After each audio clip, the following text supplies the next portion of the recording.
Okay, it's Sunday, which means against my better judgment, it's time to go to Reddit and see what we can find in this hive of scum and villainy. So I've been to the Overwatch University subreddit ahead of time. We just scraped all the questions off the first couple of pages, and we're going to answer them now. Also, footage Dragon Ball FighterZ plays in the background, because it's a better game than Overwatch. And if you're wondering which side I started on, just look for whichever side started with Android 21. It will also be very blue.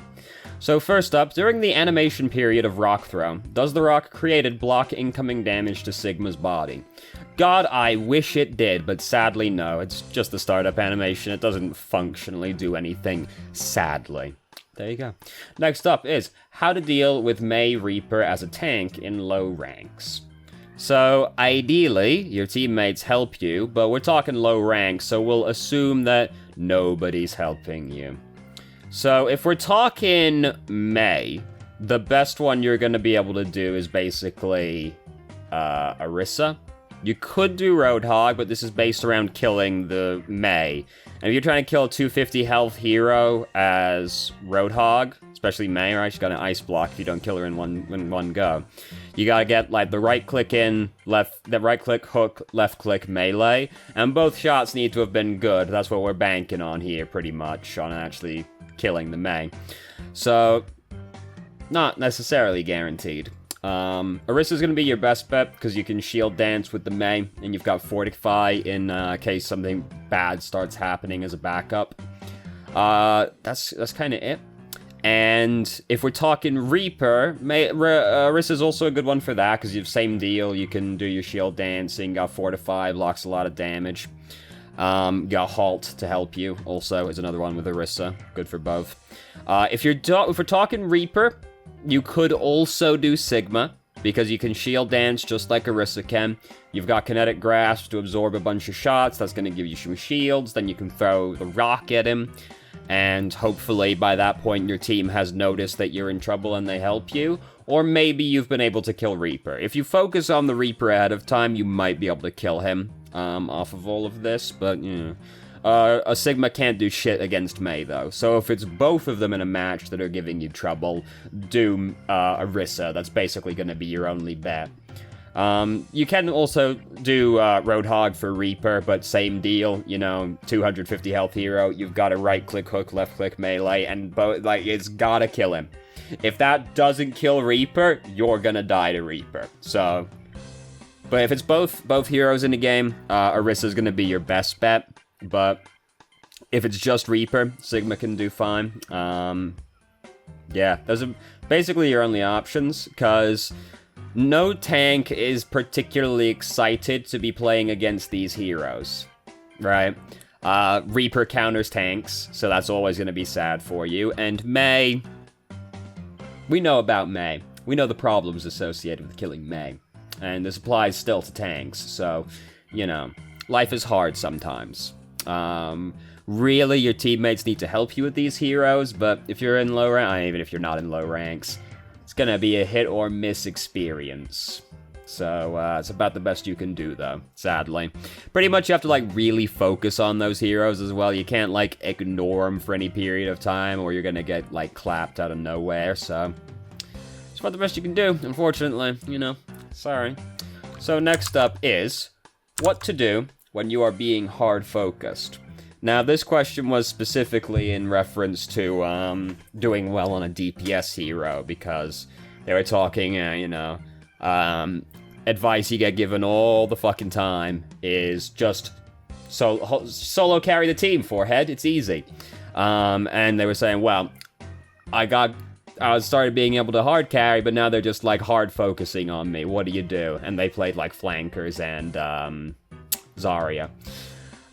If you're being hard focused, basically what you do is you start playing a fuck lot more passively.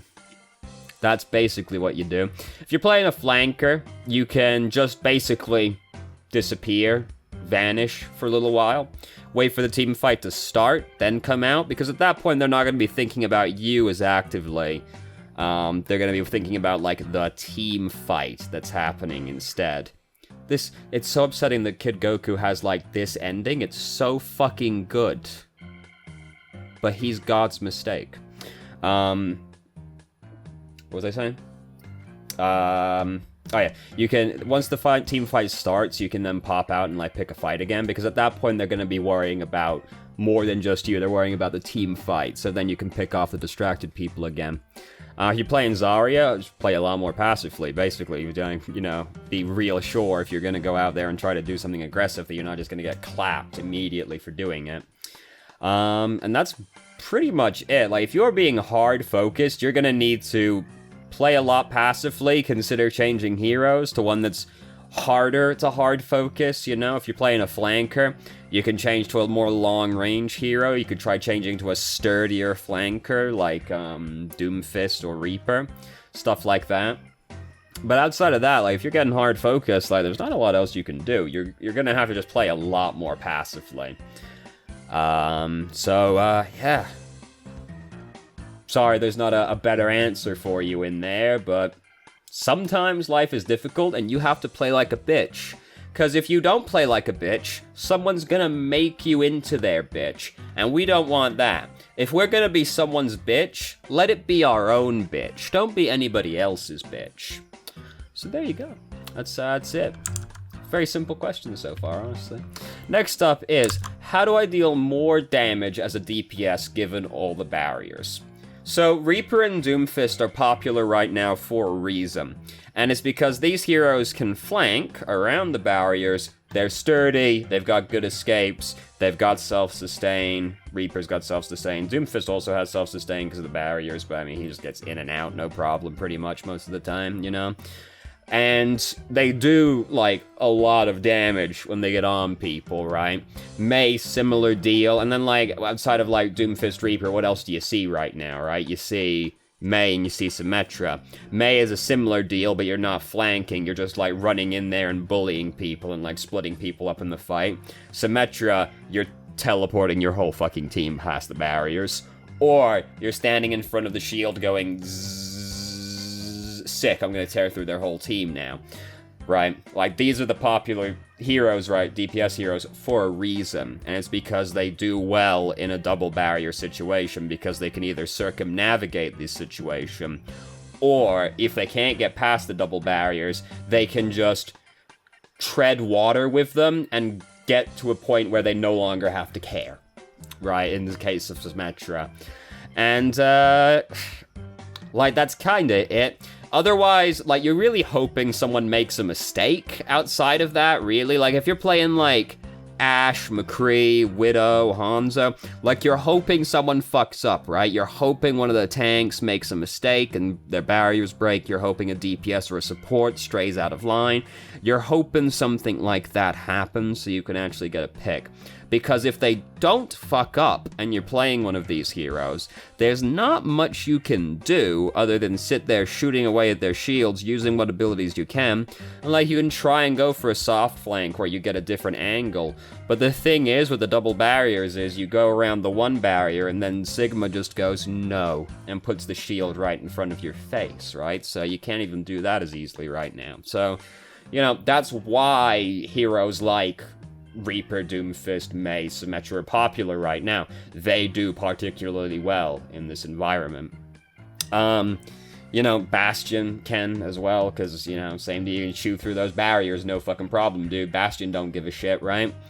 Outside of that, like, there's not too much else you can do, really. Like, you can change to the heroes that are good at breaking barriers, like, you can go, Junkrat, Hanzo, McCree even, and, like, you know, these people are good at breaking barriers, but it's really hard to break, like, the two barriers unless you're getting assistance from your teammates, so there's no guarantee that's gonna work out for you. You know, you can pick someone like Pharah, because the thing is now, like, right now, people are playing a lot of, like, really short-range heroes, right, like Reaper, Doomfist. So if you're playing Pharah, they can't do shit to you, right? So you can be relatively safe because they won't be fighting against many of them. You're still gonna have to worry about, like, Moira, the two tanks are, like, decent range, right? I still see a lot of Ana and Batista, even though, like, she doesn't do so well now. Like, I still see a lot of them around, so you have to worry about them. But you don't usually have to worry about the DPS so much right now if you're playing Pharah, right? and then you can, like, circumnavigate the barrier issue again. That's basically it. Like, you're really hoping you can circumnavigate the barrier somehow. And you might say, well, if your plan is to, like, flank the barriers, why don't you go, Tracer and Genji as well? The problem is with Tracer and Genji is that Tracer is extremely fragile, and, like, she's going into a very hostile environment, right? Like, she's got, like, just the two tanks alone, like, Symmetra and Toes, or Symmetra? Orisa and Toes have, like, decent odds of killing Tracer by themselves, especially if Toes hits the rock, discounting anybody else that's going in there. Like, you're going in to try and kill these two people who you'll never really kill. The supports are probably Moira Lucio, so you're not too likely to kill them as, like, Tracer or Genji.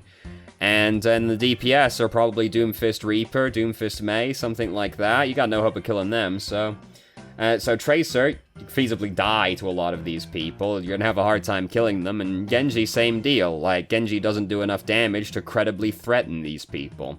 And Dragon Blade is not as helpful when you're playing against a team that is, like, really durable or really sustain heavy, like the two shield comps typically are. And then there's the fact that Genji got the alt nerf as well. Everybody got the alt nerf, but, like, Genji was particularly hurt by the alt nerf because he was just an alt bot.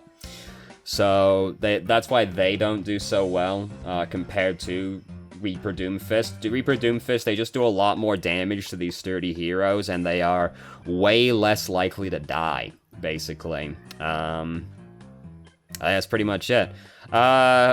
You know, those are, like, your real options as far as, like, doing more damage as a DPS go. Like, there's a reason those heroes are popular. They do well in this environment.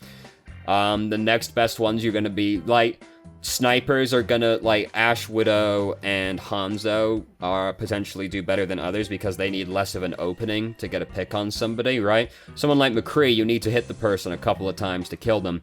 Widow and Hanzo, you only need to hit the guy once. And Ashe, if you're damage boosted, you only need to hit the guy once, but you might not need to be damage boosted to kill the guy if he took any damage previously. And they have, like, abilities that help as well in the case of Ashe and Hanzo. You've got Dynamite you can chuck over.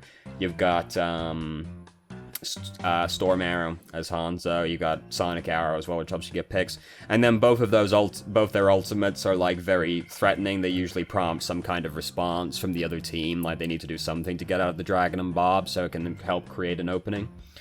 So they do better than some, but, like, it's a consequence of the meta where it's just very difficult for DPS to, like, get to people right now, and there's two shields in the way. So best you can do is I would encourage you to learn how to play one of the four heroes of Doomfist, Reaper, Mei, Symmetra, because they are really good right now. They're really good. And fuck Doomfist also, by the way, just so everybody knows, fuck Doomfist. Next up, anyway, is Mercy with any other off support still viable? So we'll start with the asterisk quantifier. Anything is technically viable. It will just require a degree of adaptation from your teammates and you for it to be viable. We'll start with that. Yeah, of course it is, as long as you and your teammates are prepared to adapt to the circumstance. But in reality, not really. So here's the problem with running Mercy with another off support. It's not a lot of healing. It is a tragically low amount of healing. And there are a lot of situations where you're just gonna get, like, out DPS'd really heavily, or, like, out sustained really heavily because you simply can't keep up. Lucio, Zen, they don't exactly output a lot of healing, and they nerfed Mercy's output.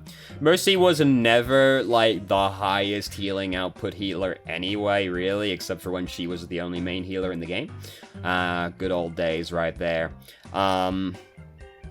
So now, having her healing been nerfed as well, you just can't keep up with a lot of stuff now. And, like, when the fucking Reaper Mei, and, like, when the Reaper Mei, Symmetra, and all them are, like, trying to chew for your teammates, and the Orisa and put the bongo down, Toes is throwing shit in, like, you really want to be able to output a lot of healing, which is why Moira, well, like, there's also a lot of shields in the way. Moira is helpful for this because she does have, like, some potential to heal through shields, because Coalescence goes through shields, she can throw the orb through shields, she can reposition easily to get around shields. Mercy, you can just tether through shields, so there's no big deal, but she just doesn't output that much healing, so... yes, you can, but you're gonna need an adaptation from your teammates to feasibly play Mercy with an off-healer. Like, your teammates are going to need to play heroes that have got self-sustain, or just very durable in general. You know, you're gonna want, your teammates to play around health kits more, like, you know, you're gonna need stuff like that, you're gonna need to play more conservatively. You won't want to go very flanker heavy, like, you know, there's gonna need to be adaptations from your teammates to make Mercy with another off-healer viable in most situations, but you can do it, yes. Less of a problem if the enemy team is, playing something not so, like, currently meta, basically. Like, if the enemy team is playing something like, I mean, just basically like a Ryan Zarya, like McCree, Hanzo, you know, something standard like that, you know, standard, something like old school standard, then you'll have an easier time of it, because basically they stand less chance to be, like, in your grill, outputting a lot of damage. You'll be safer versus that kind of team comp until a fight starts out, as long as you don't get caught, right? Like, it'll be better for you in, like, that kind of situation, but Mercy plus an off-healer, or another off-healer, is quite suboptimal just because of the raw healing output situation. So you can do it, but your teammates are going to need to work with you on it, so depending on your team / the SR you're in, good luck. So next up, following on from that previous question, is Mercy a good support? Not really, presently. Her utility just doesn't really match up to most other healers right now. So, Mercy hasn't been that good since they, nerfed the last nerf after her rework, where they, you know, basically once Valkyrie no longer reset res. She stopped being particularly good after that, but she was still, like, you know, around, and they nerfed her healing as well, which was a little overkill, to be honest with you, but it's what they went with. But, so she's not been that good for a while. If you're gonna play Mercy, you really need a team comp that, like, benefits from damage boost by my reckoning. Like, you need a team that's got, like, Pharah, Ashe, McCree, Widowmaker, Hanzo. You know, you've got to have, like, good damage boost targets on your team for Mercy to be worth it, because otherwise, there's really nothing Mercy brings, utility-wise, that makes her worth picking over anybody else. Damage boost is what she has.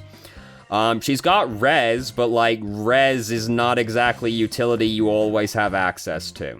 Depending on where the person died, when the person died, like, you can't always res them, right? So, that's, like, she's got that, and she's got damage boost. That's it. Valkyrie's a pretty good ultimate, but, like, it's not that good, right? Like, it's not a 10 out of 10 ultimate, so it doesn't really make her worth it.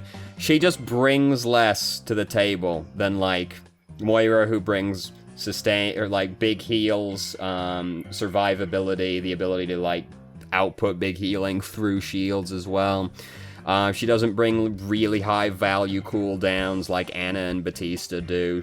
So, you need a team that benefits from damage boost, because if they don't benefit from damage boost, you're missing out on, like, most of the utility that Mercy has, so it becomes like, why am I playing Mercy over anybody else, right? Now, having said that, though, if you really like Mercy, right, like, if Mercy is your favorite hero, fucking play Mercy, dude. Whatever. I've always firmly believed that you should play the heroes that you want to play, regardless of, like, how good they are in the meta. If you really like a hero, fucking play that hero, dude. You might have to work harder than other people will to get, like, the same kind of value out of your hero, but There's nobody in the game that is straight up unplayably bad right now. You could make cases for somebody like Genji, and that all looks fine on paper, you know? I've seen all the arguments, I've made all the arguments myself, but like, at the end of the day, you know, I play the game, and what do I see? I see Genji players, like, doing well. Right? Like, I see Tracer players doing well still, right? Yeah, on paper, Genji and Tracer are the worst heroes in the game. Right, sure, whatever. On paper, Mercy is the worst support, right? The worst main support, however you want to, like, phrase it, right? But I still see Mercy players do fine. Right? Like, you can still do it.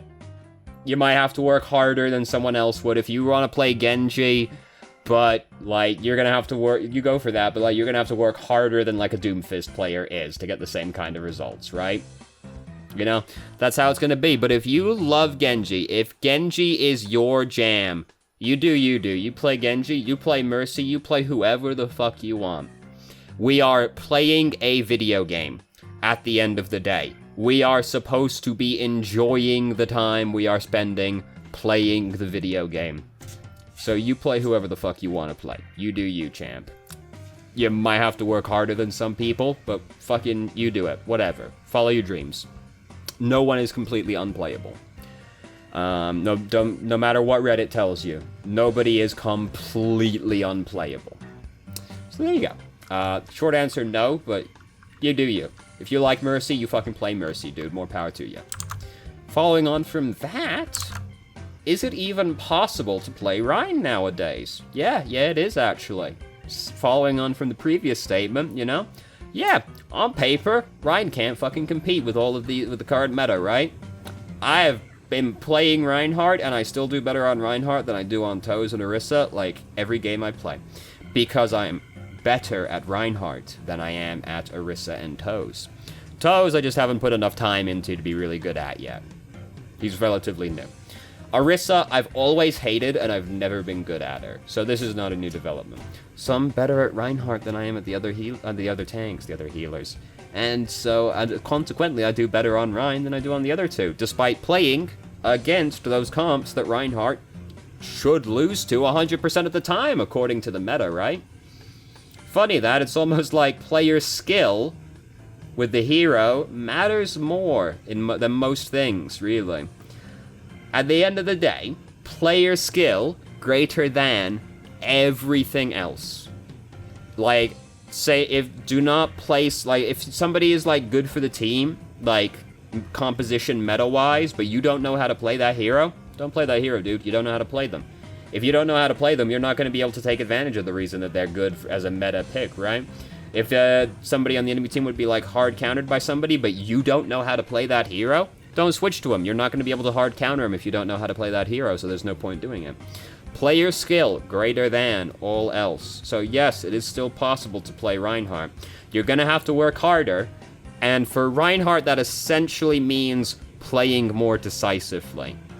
Like, your shield is going to break really fast. You do not have the kind of shield sustain that double shield comps have, so you have got to play real hard, real fast, and you've got to, like, really commit. You can't, like, amble around in the choke points like, what am I gonna do? You've got to get in, or you've got to get out. Those are your choices, and you're looking to make a big play with Earth Shatter, pretty much, which is hard when there's a lot of barriers in the way, but you walk through that you see that Orisa's shield is breaking, right? And then Orisa puts his shield up. You walk through it, you fucking ult. You see Toes took his shield down, Orisa's put hers down, you walk through it, you fucking ult. And then bam, problem solved. You have engaged on the enemy team. They were probably all clustered together, you got them, you go in, you fucking chew them apart. Easy peasy. You can still do just fine with Reinhardt, but you are going to have to play a lot more decisively, and you're going to have to play a lot more carefully at the same time. Similarly, people go, well, Hammond also completely worthless, right? So, if you watch any of our streams, you'll know that we play with a boy named Tak, and Tak only plays Hammond, really. Once in a blue moon, you'll see him play a different hero. He plays Hammond, and, like, he's, like, almost as highly rated as me at time of speaking. Granted, this is on the Smurf. Like, he's almost as high as me on playing only basically Hammond, right? Like, you can do well on a hero as long as you know how to play the hero, basically. I do well on Reinhardt still. My friend does well on Hammond still. You can still do it. And look at all this fucking empirical data. We got a sample size of 2. Very convincing argument, I know. You can do it, dude. I'm bad. If I can do it, you can do it. Follow your dreams. You've just got to be really careful. You gotta play harder, smarter, faster, all that. So next up, last question for this week also, is how do I develop better game sense? So I'm going to answer this based on what I personally consider to be game sense, but this is one of those questions where game sense means different things to different people. So you'll get a different answer based on from like almost everybody you could ask this question to. So this is my answer, but you go ask someone else, you'll get a completely different answer probably. So game sense is a few different things. Like one easy way to improve your game sense is just to push tab a lot. Because 2 reasons. Basically, like between every fight, just push tab, see if the enemy team changes heroes at all, right? See if that's happening. Also, take stock of your team's ult charge, because you want to know who's got your ultimates and who's got their ultimates and who's close to having their ultimates. Particularly if you're playing people like supports, you need to sometimes decide who lives and who dies, so you want to, like, who has their ultimate is something that will affect that question. Especially if you're playing someone like Ana, right? Obviously, then, you know, you're comboing ultimates, so you're worrying about that a lot more than, same as like Zarya. So that's an easy one. Next up, like, awareness of, like, your surroundings is also game sense, so you've got to, like, be keeping stock of everything around you, especially when you've got to be watching for, like, Doomfists and Reapers right now, right? You got to be looking around a lot. This is something people forget to do quite frequently. They know they should be looking around a lot. They just don't do it because they're focusing on something else. So, something you can do to try and help you with that is, there's a bunch of websites where you can do this. Go set up a metronome on a website to tone however often you want. I would go for the range of like 5 seconds. Like, somewhere between like 3 and 5 is probably fine. Something like that. And every time you hear the metronome, you take that time to look around, right?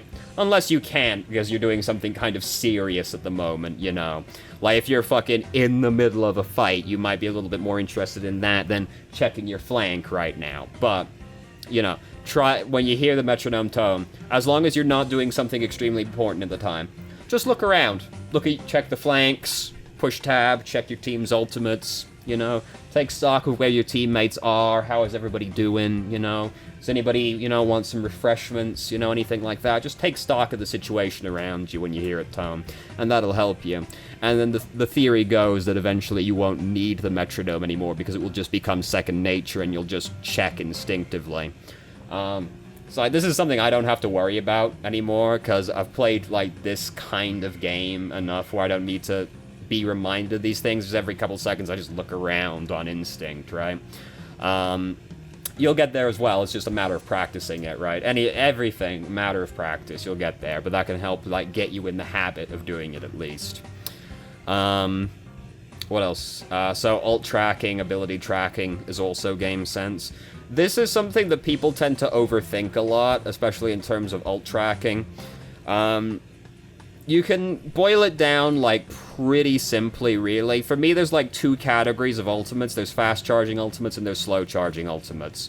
So examples would be a fast-charging ultimate is, like, Coalescence, right? Coalescence, Fire Strike, Earth Shatter. What's another fast-charging ultimate?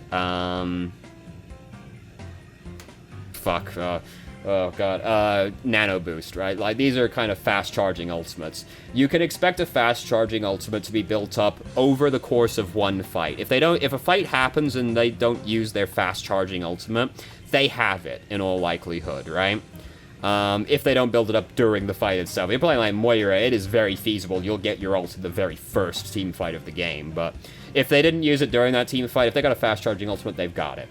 Or there's a slow-charging ultimate, so like Gravitic Flux, Graviton, Sound Barrier. These are pretty slow charging ultimates.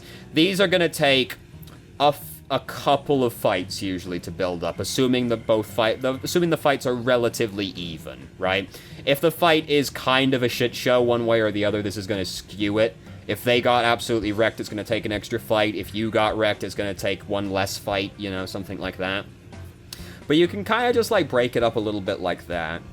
Another way you can do it is, if you're playing the same hero, you can use your own ult as a barometer, basically, because unless, like, you're getting crushed or they're getting crushed, you're gonna build your ults roughly in tandem with each other. So, if you're playing, like, Reinhardt, it's really easy to track the enemy Reinhardt's Earth Shadow. You just look at yours, and his is probably pretty close to that, to be honest with you.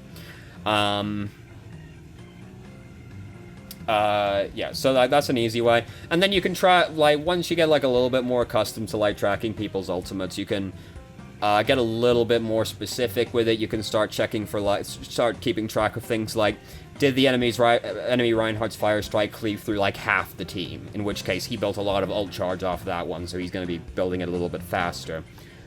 Is there, like, a completely uncontested Pharah in the sky who's just, like, plinking away at us? Is McCree getting a lot of picks? You know, stuff like that will tell you how quickly they're going to build their ultimate, because if somebody's, like, really popping off, they're going to build their ultimate a lot faster. Or you might say, well, it really doesn't feel like that McCree's done it. I don't think I've seen him do any damage this entire time. You know, I think Reinhardt's missed every single Fire Strike, and then you know to adjust a little bit in the opposite direction where he's building it slower.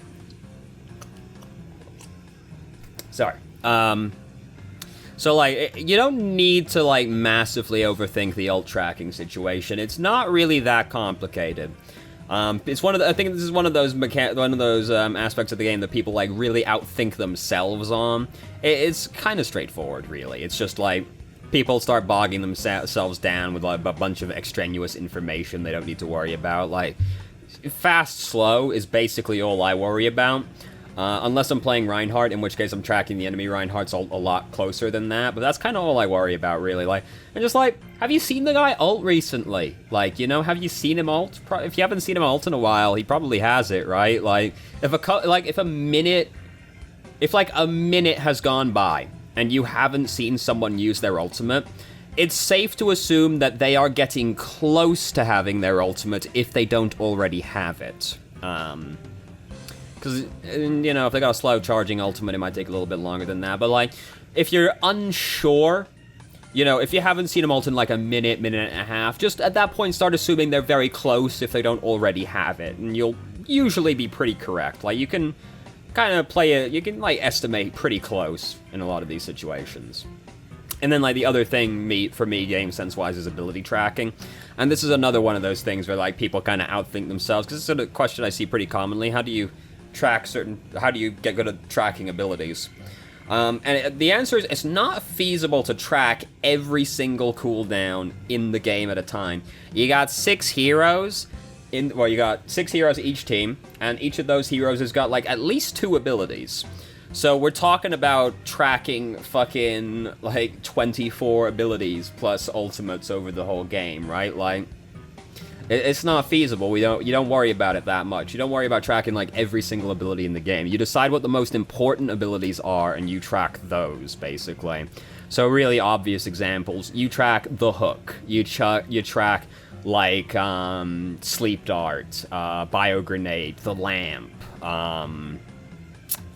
What was another good one to track? Accretion, the rock throw from Sigma. You track, like, you could track, like, Moira's Orb if you really wanted to. It's not, like, that important. You try, like, movement abilities, like, Fade, stuff like that. These are, like, important abilities that you're going to want to keep track of. Usually it's crowd control abilities that you're really worrying about. Like, Flashbang is another one that's good to track, right? The Hook and Flashbang are, like, 2, like, really big ones that are, like, pretty much always safe to be tracking. And then you worry about those. You don't worry about all of them, right? Like, you don't worry about tracking, like, Halt or anything like that. You don't worry about tracking Fire Strike, right? You might, if you're playing the other Reinhardt, you might worry about it, but generally you're not worrying about it. You don't track Charge, you know? Like, these are abilities that are not worth the effort and, like, the mental bandwidth of keeping track of. So you look at the game, you look at the teams, and you don't necessarily need to worry about tracking your own teammates' abilities, but it can be helpful. But like, you look at the enemy team at least, and you decide what are their important abilities, and you track those. You don't worry about like every single ability in the game. You find the high-value ones, and you track those. But you don't necessarily need to track all of those either, because they might not be someone that you're ever going to have to like interact with that much. Like, if you're playing Ana, you should never really be in range of the enemy McCree's flashbang unless he's, like, coming up to you specifically to flashbang you, which you know, you'll probably be able to figure it out by that point. Like, you don't need to worry about tracking that ability because you are unlikely to have to interact with that ability, so you don't worry about tracking it. If you're playing like Ana, you don't need to worry about tracking like Moira's fade or anything, because you're not trying to fight Moira. You don't need to worry about tracking her fade because you're never gonna really be dueling her unless something weird is happening. So, you know, you look at the important ones, you look at the enemy team, you look at their abilities, and you determine which are the important ones, and then you wonder, am I going to have to deal with this, right? Like, is this in the list of things that I might have to worry about? And if the answer is no, throw it out. You don't need to worry about it, dude. You worry about the stuff that's relevant to you, you know? If you can track the other stuff as well, that's great, right? Like, it's always good to be able to track more stuff, but it's gonna be taking up more mental bandwidth. Like, it's gonna get, like, it can really bog you down. Like, I can't keep track of a bunch of abilities, dude. I just, like, worry about, like, a couple people. I worry about the Roadhog. Good enough, right? Like, it's not, like, a huge thing, until you get to, like, really, really high SR. You don't need to worry about ability tracking in a super specific level, and except for, like, Roadhog McCree, those kinds of people, you know? Until you get to really, really high SR, you don't need to worry about it past that, to be honest with you. That's, like, good enough for the most part. And those are all the things that are, like, game sense to me, and, like, some things you can try and do about it. But, you know, that's one of those questions. Game sense means a lot of different things to a lot of different people, so you'll get a different answer from everybody, but that's what it means to me, anyway. So, there you go. So, thank you very much for watching if you did. If you have any questions, feel free to ask. I'm more than happy to answer. If you haven't already, you can join our Discord and ask questions more directly and have a conversation about them, or just shitpost with us. I've started streaming on Twitch Thursday, Friday, Saturday, 8 p.m. EST till midnight EST. There's a link to the channel in the description. And if you managed to make it all the way through the video and somehow still enjoyed it, please like the video and subscribe for more content of middling quality in the future, and I hope you found the video helpful.